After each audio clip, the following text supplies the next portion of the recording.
Chapter number 5, chapter का नाम डाल लें कॉम्प्लेक्स नंबर। क्या होता है कॉम्प्लेक्स नंबर? ध्यान से सुन लीजिए। आपने आज तक जो पढ़े हैं वो रियल नंबर्स के बारे में पढ़ा है। क्लास 10th में एक जगह पर वर्ड आता था इमेजिनरी रूट्स। आपको याद होगा जब आपका डिस्क्रिमिनेंट डी की वैल्यू माइनस में आ जाया करती थी, लेस देन 0, तो उस केस में आप इमेजिनरी रूट्स कह के उसको वहीं छोड़ दिया करते थे। याद है कुछ ऐसा? Yes sir. तो ये जो इमेजिनरी रूट्स का फंडामेंटल है ना, यही आपको यहाँ पर पूरा का पूरा पढ़ना है। ध्यान दीजिए कैसे। इसमें सबसे पहले आता है हमारे पास आयोटा, जिसे कि हम आई से रिप्रेजेंट करते हैं। ठीक है जी, आयोटा पढ़ते हैं इसको, आयोटा, और रिप्रेजेंटेशन इसका आई से होता है। आई की वैल्यू होती है हमारे पास √-1। जी हाँ, आई की वैल्यू हमारे पास होती है √-1। इसको हम कहते हैं आयोटा। अगर कहीं आपके पास मान लो लिखा है √-7, तो क्या मैं उसे लिख सकता हूँ √7 into √-1? Yes sir. Yes sir. और इसको मैं कह रहा हूं कि ये आई। आई है, तो इसका Yes, मतलब क्या √7 ये आई। √7 आई हो गया? Yes sir. हाँ जी, आयोटा की बात समझ में आ गई? आयोटा है क्या, लिखते कैसे हैं उसको, रिप्रेजेंटेशन क्या है, वो सब क्लियर हो गया सभी के दिमाग में? Yes sir. यस। अब इसके बाद आपको पढ़ना है पावर्स ऑफ आई। भाई मुझे आई की वैल्यू पता है कि √-1 होती है। मान लीजिए मैं आई स्क्वायर निकालूं तो रूट हट जाएगा। बताइए क्या वैल्यू होगी आई स्क्वायर की? -1। 1। -1। -1। -1।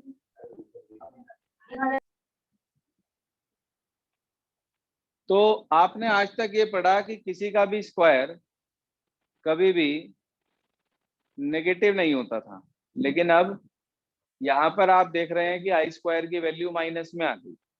ठीक है जी, तो आई स्क्वायर की वैल्यू हमारे पास -1 होती है। इसी तरह अगर मैं आई क्यूब की वैल्यू निकालना चाहूं तो उसे मैं लिख सकता हूं आई इंटू आई स्क्वायर।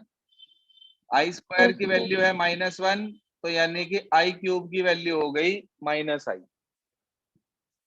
इसी तरीके से अगर i⁴ लूं मैं तो वो होगा आई स्क्वायर इंटू आई स्क्वायर, यानी कि -1 इंटू -1 मिलके क्या हो जाएगा?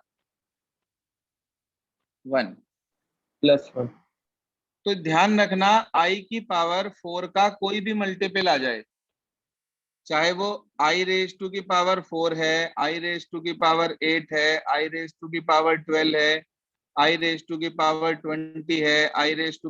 i⁴ है, उन सभी की वैल्यू हमारे पास क्या होगी? 1।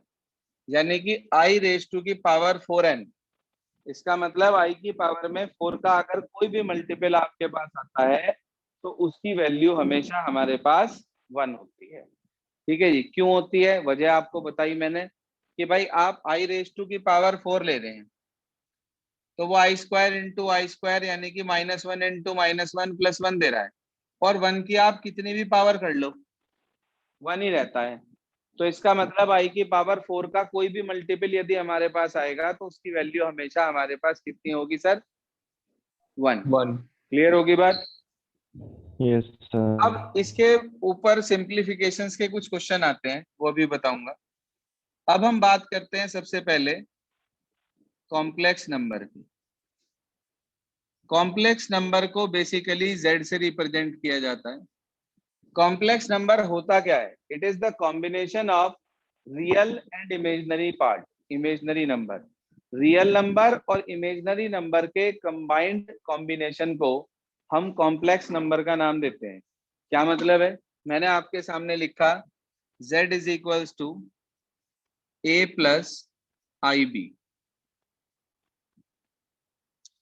जो ये a लिखा है हमारे पास, ये तो कहलाता है रियल पार्ट।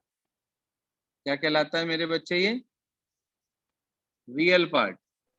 और ये जो b है हमारे पास i के साथ जो लिखा है, ये कहलाता है इमेजिनरी पार्ट। ठीक है सर, रियल पार्ट और इमेजिनरी पार्ट। इसे हम लिखते हैं आर ई ब्रैकेट में जेड, इसका मतलब रियल पार्ट ऑफ जेड। और इसको हम लिखते हैं आई एम ब्रैकेट में जेड, उसका क्या मतलब हुआ? हाँ जी, इमेजिनरी पार्ट ऑफ जेड। ठीक है sir, imaginary part of Z. तो हमारे पास किसी भी कॉम्प्लेक्स नंबर की ये स्टैंडर्ड फॉर्म हुई z is equals to a plus I B. अब आप कहो सर इसका एग्जाम्पल बताओ एक आधा। देखो ध्यान से, मैंने आपके सामने लिखा 2 माइनस 3i।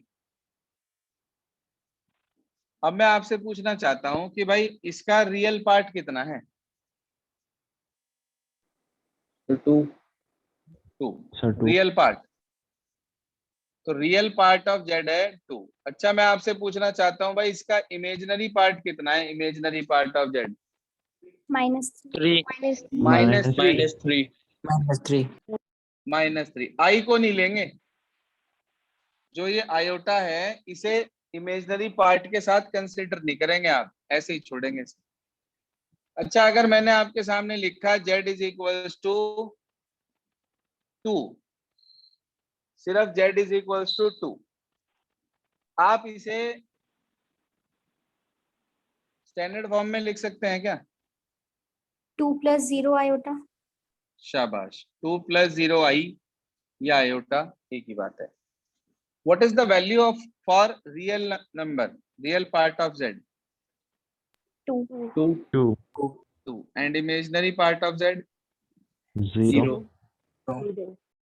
जब कभी इमेजिनरी पार्ट 0 हो जाता है तो वो प्योरली रियल कहलाता है। क्या कहलाता है वो sir? Purely Real. Purely real. और है भी ये पूरी तरह से रियल। अगर मैं खाली 2 बोलता हूं आपको तो आप कहोगे सर इसमें क्या है, ये तो रियल नंबर है, हमने पढ़ रखा 2 हमारे पास एक रियल नंबर है। अब आगे बात करें, एक और एग्जांपल कॉट किया मैंने इसी स्टैंडर्ड नोटेशन के लिए कि z is equals to i. हाँ जी sir, z is equals to i, इसे क्या करेंगे आप? 0 + 1 आयोटा। 0 + 1 आई। जी हाँ। अब की बार रियल पार्ट कितना है? 0. 0। और इमेजिनरी पार्ट कितना है? +1 1. +1। जब कभी रियल पार्ट 0 हो जाए तो याद रखना वो नंबर प्योरली इमेजिनरी कहलाता है। कहीं भी अगर जिक्र आए कि given complex number is purely imaginary, तो उसका मतलब है इट्स रियल पार्ट इज 0। और अगर कहीं आ जाए प्योरली इमेजिनरी, इमेजिनरी में रियल पार्ट 0 और प्योरली रियल में इमेजिनरी पार्ट 0। ठीक है जी, क्लियर होगी बात? Yes, sir. देखो ये पूरी तरह Yes, से sir. इमेजिनरी है हमारे पास, इसके अंदर रियल पार्ट है ही नहीं। सिर्फ आई वाली टर्म आपके पास होगी तो उसका रियल पार्ट 0 होगा, उसमें आपको कुछ नहीं सोचना, कोई दिक्कत वाली बात नहीं है। यहाँ तक क्लियर हो गए? तीनों एग्जाम्पल समझ में आ गए हैं? Yes, sir. अब जो आपने पावर्स ऑफ आई पढ़ी हैं, इस पे सिंप्लीफिकेशंस है, कुछ क्वेश्चंस हैं हमारे पास, देखिए ध्यान से।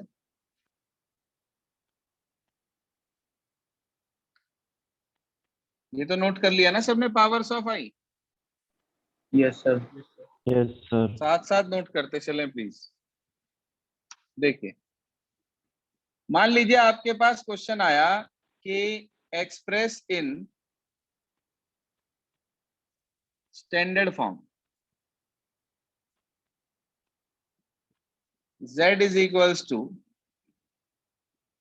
1/i⁻³ 39, ये लिखा है। या बल्कि ऐसे ना देकर क्वेश्चन सीधा आया आई रेज टू की पावर -39।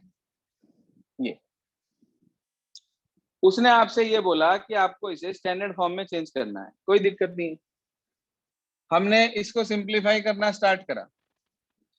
पावर नेगेटिव में है, उसे पॉजिटिव में बनाने के लिए 1 ले आते हैं। हाँ भाई, Yes, sir. पावर -39 थी, उसे पॉजिटिव बनाने के लिए अपॉन में ले आएंगे, तो 1/39 हो गया। अब आपको इसे 4 के मल्टीपल पे ब्रेक करना है, ठीक है जी, 4 के मल्टीपल पे ब्रेक करना है आपको इसे। तो आप इसे कैसे तोड़ेंगे?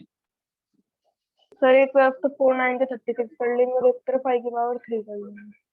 हाँ जी, आप इसे 36 प्लस 3 में ब्रेक कर सकते हैं भाई। 4 का मल्टीपल इससे ठीक छोटा 36 आ रहा है, तो आप इसे 36 प्लस 3 पे भी ब्रेक कर सकते हो, और आप इसे एक आगे यानी कि 40 - 1 पे भी ब्रेक कर सकते हो।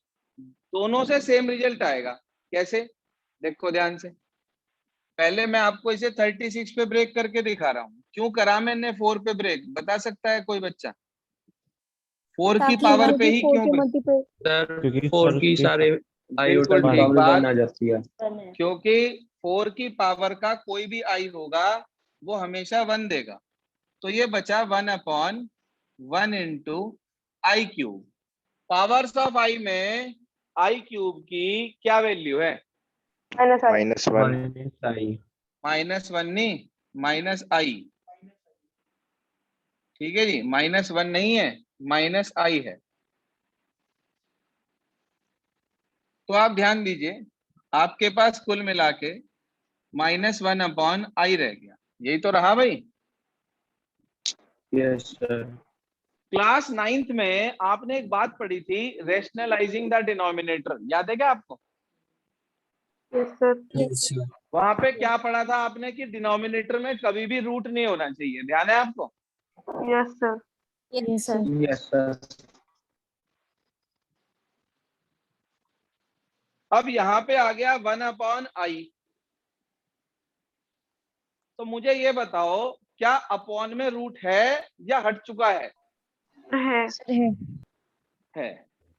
अच्छा एक बात बताओ, 9th क्लास में अगर 1/√2 होता था और आपसे कहा जाता था इसको रेशनलाइज करो, तो आप किससे मल्टीप्लाई करते थे, ऊपर नीचे? √2 से ऊपर नीचे। रूट 2 से √2 से ऊपर, √2 से नीचे, बिना कोई साइन चेंज करे। √2 से ऊपर, √2 से नीचे। अगर दो टर्म होती थी तो बीच का साइन चेंज करते थे, कॉन्जुगेट कहते थे आप उसको, याद है क्या? Yes yes sir. सर। और सिंगल टर्म होती थी तो इसी से करते थे। अब यार यहाँ पे आई लिखा है, तो अगर आई लिखा है इसका मतलब है √-1, तो इसका मतलब मैं उसी से ऊपर नीचे मल्टीप्लाई करूंगा, यस सर। यानी कि मैं आई से ही मल्टीप्लाई करूंगा ऊपर नीचे। यही तो बेसिक मतलब हुआ इसका। Yes sir. ये आ गया -i/आई इंटू आई हो गया बच्चे i²। i² की वैल्यू है -1, माइनस से माइनस कट गया और आपको क्या वैल्यू मिल गई? खाली आई। आई। जिसे आप 0 + 1i के फॉर्म में लिख सकते हैं। बोलो, ये वाला पॉइंट क्लियर हुआ कुछ थोड़ा बहुत? यस। हाँ जी। Yes sir.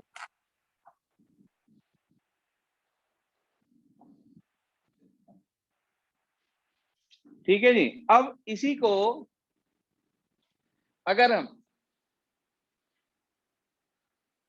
अगर इसी को हम सपोज करिए इस तरीके से ब्रेक नहीं करना चाह रहे जैसे मैंने अभी कराया आपको, हम चाह रहे कि भाई इसे आप, ये क्वेश्चन था, इसे लिखा 1/i⁻39, तो इसे मैं ऐसे भी तो ब्रेक कर सकता हूँ i⁻40 इंटू i⁻−1। गलत होगा क्या कुछ? No sir. No sir. अब आप बताओ i⁻40 कितना? 1। 1। 1, बिल्कुल ठीक बात, 1। तो खाली क्या रह गया? 1/i की पावर -1, इसे उठा के ऊपर ले जाओ, क्या आंसर आ गया? आई। I. जिसे आप 0 + 1i लिख सकते हैं। देखना बिल्कुल सेम है। यस सर, इसमें 2 स्टेप हो गए बस। हाँ, यही तो बात है। देखो, क्वेश्चन तो सारे बच्चे करते हैं एग्जाम में भाई। क्वेश्चन तनिष ने भी करा और क्वेश्चन करा संस्कृति ने भी। अब मान लो संस्कृति तो कर रही उसे 2 पेज में और तनिष ने कर दिया उसे 2 लाइन में, तो इसका क्या मतलब हुआ? टाइम तनिष कम किसे लगेगा?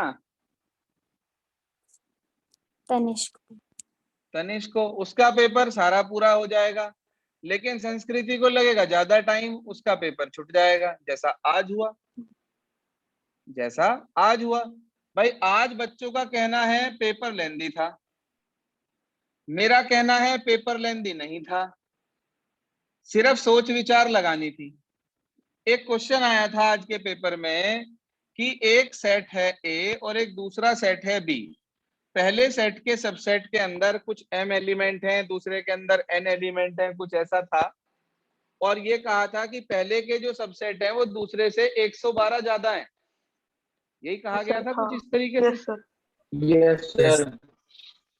तो क्वेश्चन था, देखो पहले सेट के जो सबसेट बैठेंगे हमारे पास, प्रॉपर सबसेट का था शायद कुछ क्वेश्चन। 2⁻m - 1 पहले के प्रॉपर हुए और 2⁻n - 1 दूसरे के प्रॉपर हुए। पहले के प्रॉपर सबसेट दूसरे के प्रॉपर सबसेट से 112 ज्यादा थे, कुछ ऐसा था शायद question. Yes, sir. Yes sir. तो 2⁻m - 1 और -2⁻n + 1, 1 से 1 कट गया भाई। ऐसी इक्वेशन आ गई होगी। यस। अब एक बात बताओ सोच के, उसमें 4 ऑप्शन थे। एक था 44, एक था 77, एक था 74, एक था 47, ऐसे था ना कुछ? Yes, sir. यार कॉमन सेंस की बात है, सेम तो पावर होने की नहीं। सेम होगी तो 112 तो आने का नहीं, 0 आएगा। पक्की बात? Yes, Yes, sir. sir. Yes sir. अगर पहले छोटी पावर होगी और बाद में बड़ी पावर होगी तो नेगेटिव हो जाएगा, जबकि यहाँ पॉजिटिव आ रहा, तो ये भी आंसर नहीं होने का। Yes sir. Yes, sir. तो आंसर कौन बचा? थर्ड 7-4. 7-4. इसमें बताओ सॉल्व करने वाला था क्या? No, sir.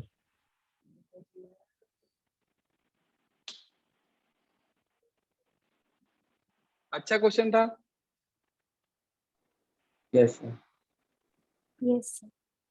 सिर्फ और सिर्फ मैं वही बात कह रहा हूं आपसे, क्वेश्चन का सॉल्यूशन ये भी करेक्ट है और क्वेश्चन का सॉल्यूशन ये भी करेक्ट है, मगर बेसिक बात क्या है कि हमारे दिमाग में क्या चीज स्टॉक करी, हमने उसे किस मेथड से करा जिससे कि हमारा क्वेश्चन विद इन टाइम पूरा हो गया। ये चीज आपको दिमाग में रखनी है। सर, बोलिए सर। हाँ जी। जो आपने क्वेश्चन कराया 1/i की पावर 39 आयोटा की पावर, इसमें हम सीधा सीधा अगर i से ऊपर नीचे मल्टीप्लाई कर दें तो भी ये क्वेश्चन आसानी से हो जाएगा ना, 2 लाइन। वो एक ही बात है संस्कृति, ये वाला जो स्टेप आप कह रहे हो, ये चीज और ये चीज सेम ही तो है भाई। एक तरीके से आपने i से मल्टीप्लाई तो करी ऊपर नीचे, तभी तो वो पावर 40 हो गई और नीचे पावर -1 हो गए, वो ऊपर आ गई।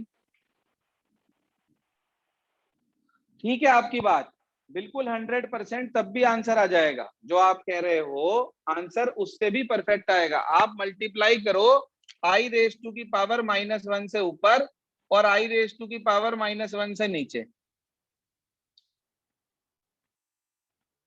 ठीक है संस्कृति? Yes sir.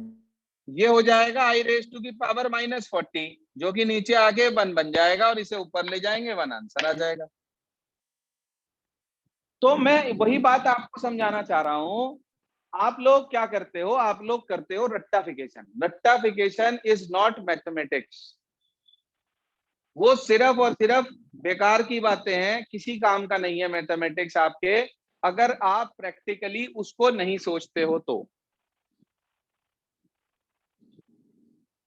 बच्चों का कहना क्वेश्चन पेपर बड़ा था, लेंदी था, सोचने की बात है, एमसीक्यू थे। एक एमसीक्यू सॉल्व करने का फंडामेंटल होता है option to question, question to option. यानी कि कई बार हम क्वेश्चन को देखते हुए ऑप्शन पे जाते हैं, और कई बार ऑप्शंस को देखकर हम ये जजमेंट करते हैं कि क्या चीज हमारा ठीक था। क्लियर है सभी को ये बात? Yes, sir. चलिए वापस कॉम्प्लेक्स की तरफ चलते हैं। तो यहां तक हमने ये चीज समझ ली कि भाई हमने इसको a प्लस आई बी की फॉर्म में चेंज कर लिया, ये आ गया हमारे पास।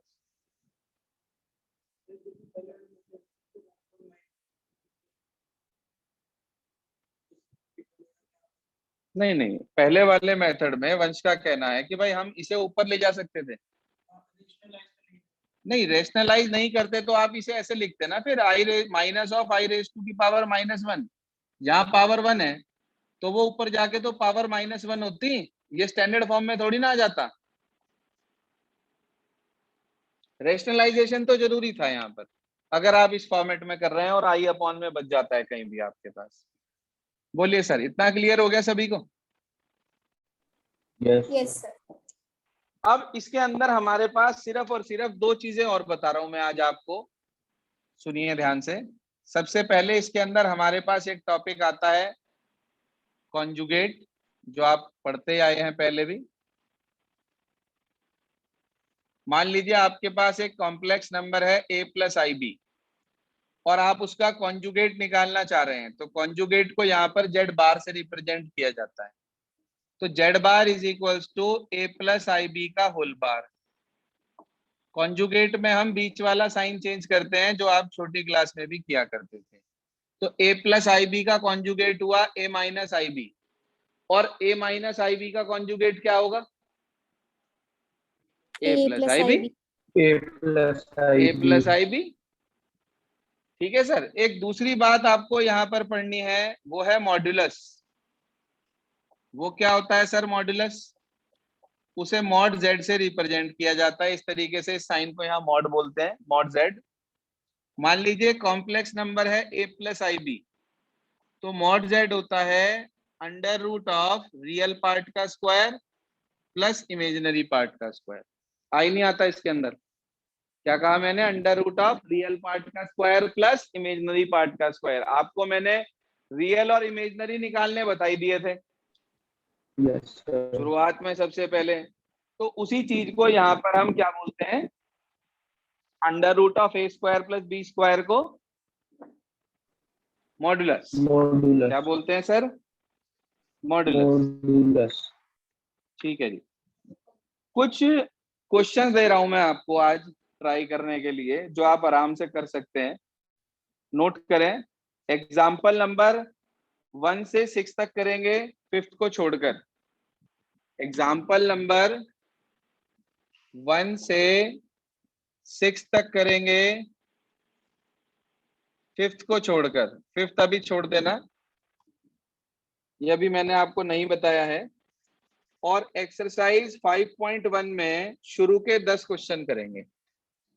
एक्सरसाइज नंबर 5.1 में first 10 question, question number 1 to question number 10। Homework clear हो गया? Yes, sir. Yes, sir. और बाकी अदर स्कूल्स पब्लिक से अलग, वो सभी स्टूडेंट्स आज जो है इन क्वेश्चंस को कर लेंगे जो ग्रुप पर आए हैं आपके पास। ठीक है, एज ए प्रैक्टिस। आज जितने हो सके उतने आज कर लें, बाकी कल कर लें। वैसे तो ये इन लोगों का 1 घंटे का ही काम है सिर्फ। मेरे हिसाब से आप सारे क्वेश्चन आज ट्राई कर सकते हैं। कल इनमें से कोई प्रॉब्लम होगी तो हम उसको डिस्कस कर लेंगे। यहाँ तक आप लोग आज कंप्लीट कर लें बस।